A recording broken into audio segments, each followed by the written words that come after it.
Transmitting to you from Old Heart Radio.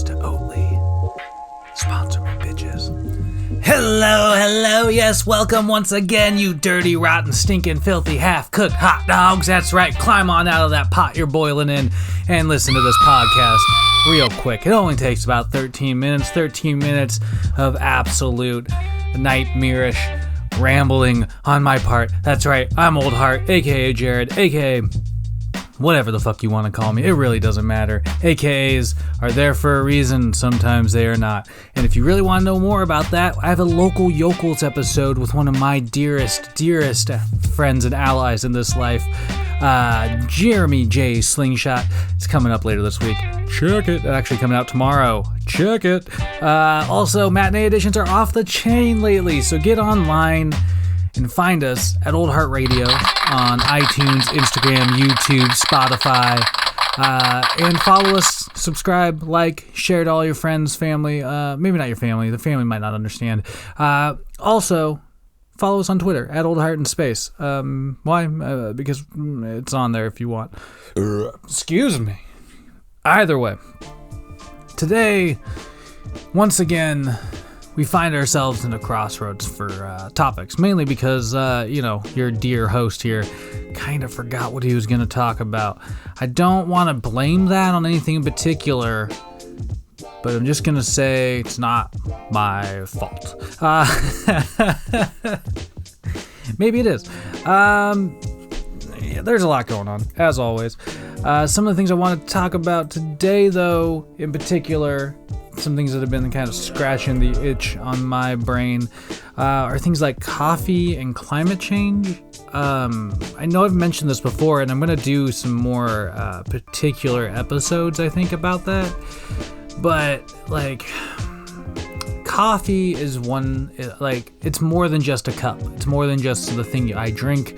It is a huge part of my life in so many ways. Cafes have been, inspirational hubs for me and my friends to shoot around ideas and to create art and writing and music and to meet people and to meet each other. Coffee has been a means to connect with just about anybody you meet, and I'm not trying to exclude non-coffee drinkers. If you don't drink coffee, you're fucking weird if you ask me, but whatever. I have good friends that don't drink coffee, but it's a connective thing,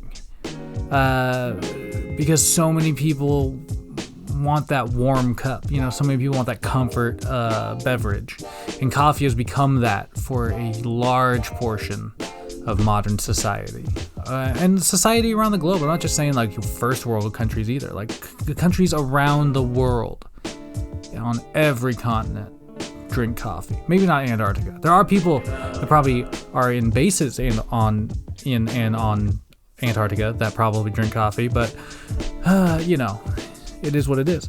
But it's just been a substantial aspect of my life since I discovered it, and a lot of my personal memories and launching off points and big moments in my life I can trace back to moments I've had around coffee, which is so strange, but it's changing right now, and I work in the service industry. I've made no bones about that. I work in the service industry. I work at a cafe.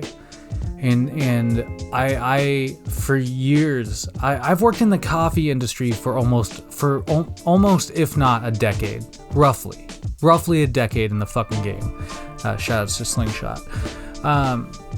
But I've watched it change so much, and that used to be one of the interesting things about the industry, about coffee.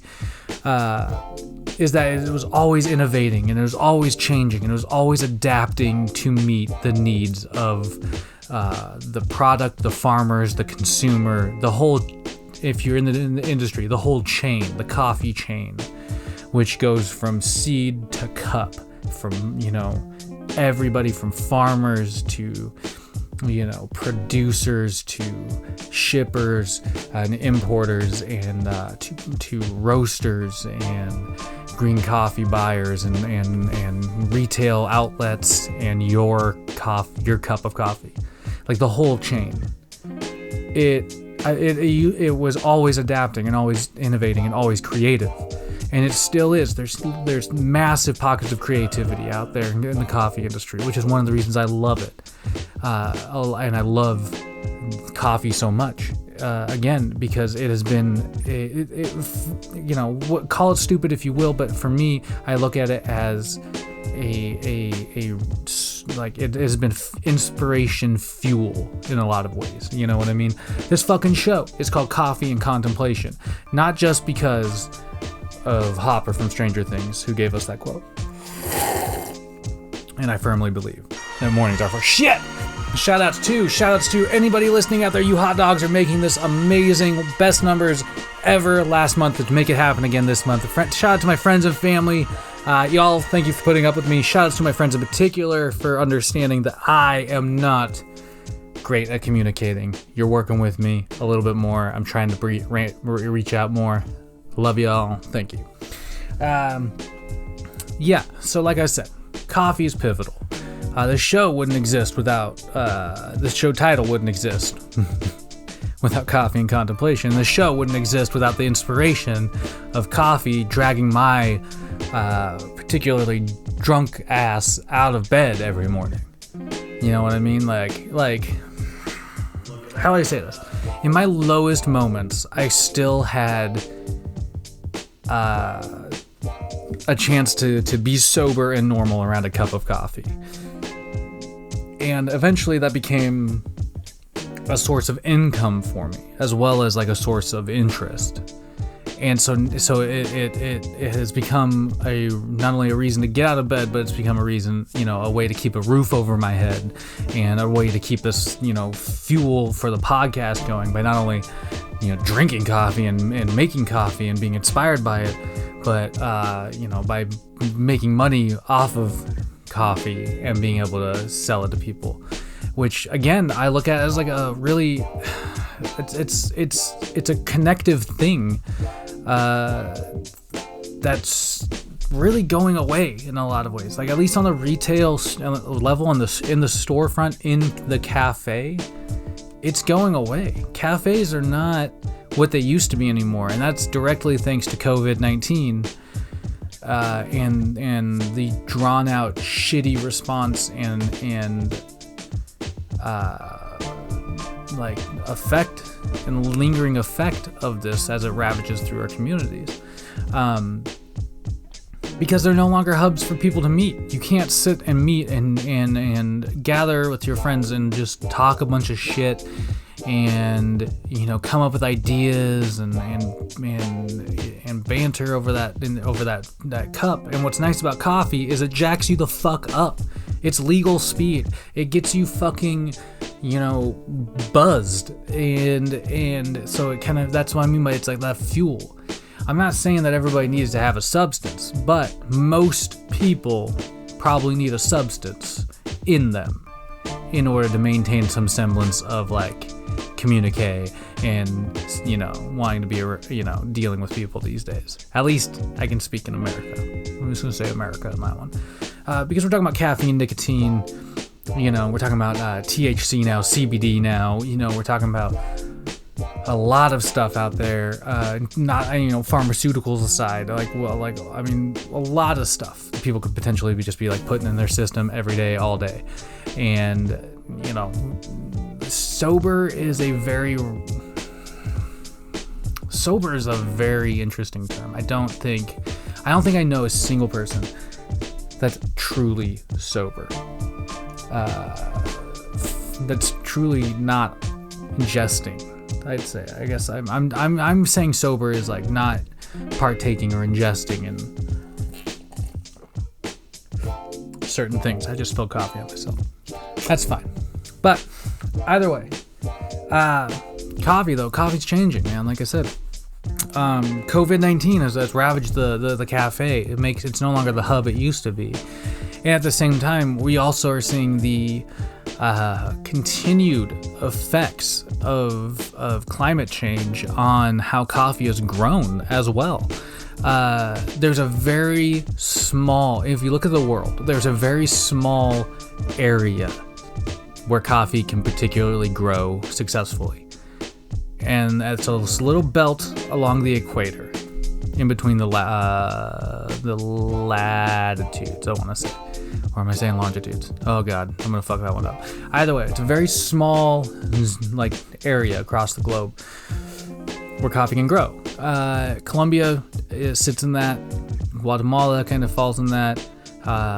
Some African countries, so I believe Rwanda falls in that, as well as the Congo maybe, and other countries across the globe. But they're being affected by the continued heat up of this planet. Coffee is being grown, having to grow at higher elevations at times, and sometimes the rain cycles are no longer as consistent as they used to be. A lot of different things are stacking up to make it harder to enjoy that cup of coffee that we all, take for granted every day. And to me, it's just one of those baffling examples of I don't understand how we can't connect the idea of climate change affecting Karen's caramel macchiato venti, but it will. And as soon as we can get those Chads and Karens to understand that this shit is real and affecting their lives and will affect their lives in the future and the lives of their little Chad Juniors and Karen Juniors, then the rest of the world and them, with all that voice, can finally fucking say, let's do something about this. Let's try to help contribute to a solution rather than just watch and wait until this gets to a point where we can't deny it anymore. That's what I'm really scared of, is that we're just, as a race, we're going to keep politicizing this issue, and as a country, we're going to keep politicizing this issue, and eventually we're going to just deny until it's too late, and it's right in our faces, and there's no more coffee to drink. My God, I rambled for the entire 13 minutes about coffee and kind of climate change. Wow. Either way, go out there and use your brains for good, because every day is a good day to ripen up your coconut. Don't forget that, no matter what they tell you. Be whoever the fuck you want to be. That's the key, my friends. Keep your stick on the ice.